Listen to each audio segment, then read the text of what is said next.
ये कहानी एक गरीब लकड़हारा अली बाबा की है। इसने 40 चोरों को एक गार का राज बताते सुना।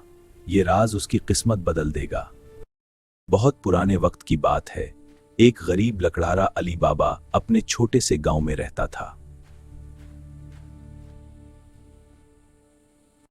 वो दिन रात मेहनत करता, लेकिन फिर भी उसके घर में अक्सर फाके होते। इसकी बीवी और बच्चे उसका इंतजार करते। खाली पेट और गमगीन खत्म ना होती, ना ही उनकी तकलीफ। वो हर हाल में अपने बच्चों को खुश रखने की कोशिश करता, चाहे जंगल में लकड़ियां काटते वक्त या घर वापस आते हुए उन्हें खुश रखने की कोशिश करता। इसी गांव में उसका भाई कासिम रहता था, जो बहुत अमीर मगर बेहद लालची था। दूसरी तरफ कासिम का बड़ा घर, सोना, नौकर, आरामदायक जिंदगी। उसके पास सब कुछ था, मगर फिर भी उसका दिल नहीं भरता था। कासिम अपनी बीवी के साथ हंसी मजाक करते और मजे करते थे। एक दिन अली बाबा अकेला जंगल की तरफ जाता है। किस्मत ने उसके लिए कुछ और ही लिख रखा था। जंगल में एक अजीब खामोशी थी। अचानक जमीन हिलने लगी, घोड़ों की आवाज आने लगी। 40 खतरनाक चोर जंगल में दाखिल हुए। इनमें 30 एक जैसे सिया लिबास पहने थे, सिर्फ आंखें पर सवार होकर जंगल के रास्ते पर तेज रफ्तारी से बढ़ रहे थे। खौफ से भागते हुए अली बाबा एक दरख्त के पीछे छुप गया। चोरों का सरदार गार के सामने आता है।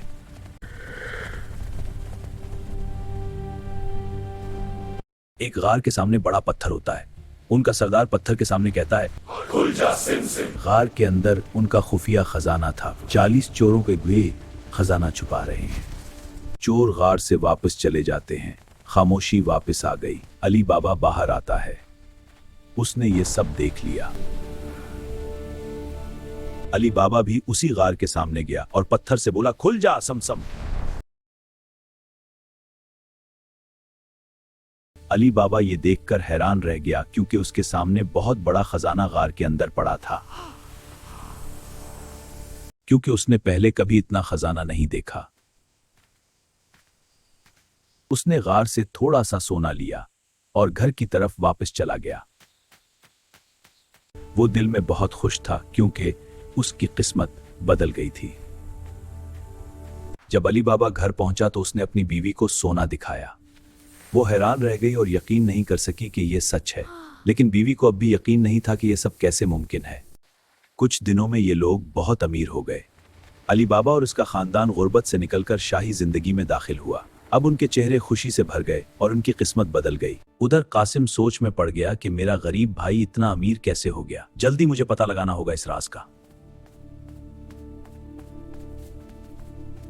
कुछ दिनों के बाद अली बाबा फिर गार की तरफ आया सोने लेने के लिए।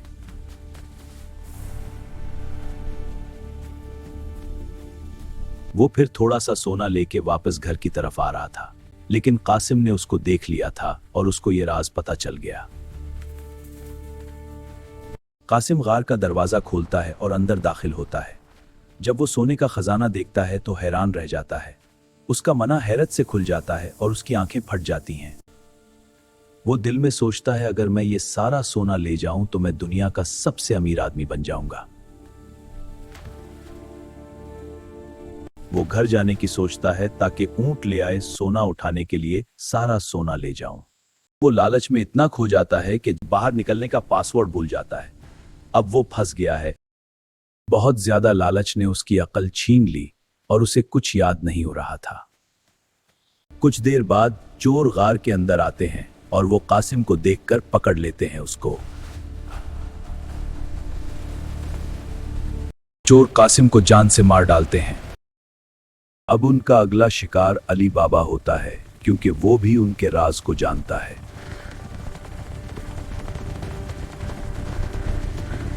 चालीस चोर अली बाबा के गांव की तरफ जाते हैं उसे ढूंढने के लिए। चोर अली बाबा को गांव में तलाश करते हैं। ये सब अली बाबा की बीवी देख लेती है। वो चोरों को देख के थोड़ी घबरा जाती है। चोरों के लीडर अली बाबा के घर के दरवाजे के बाहर खड़े होते हैं और आवाज देते हैं, बाहर निकलो। वो कोई तरकीब सोचती है चोरों को भगाने के लिए, तभी उसे एक ख्याल आता है।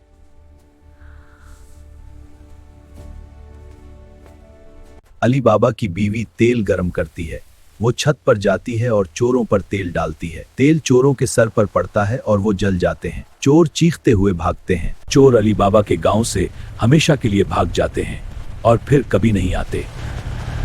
फिर उसके बाद अली बाबा और उसकी बीवी बहुत अच्छी जिंदगी गुजारने लगे। वो खुशी से एक साथ रहते और उनके बच्चा खुशी और मोहब्बत भरी फजा रहती थी। ये थी उनकी नई खुशहाल जिंदगी। अगर आपको ये कहानी अच्छी लगी है तो प्लीज वीडियो को लाइक कर दें और चैनल को सब्सक्राइब कर दें और बेल आइकन को दबाना ना भूलें ताकि हमारी हर आने वाली नई वीडियो आप तक पहुंचे।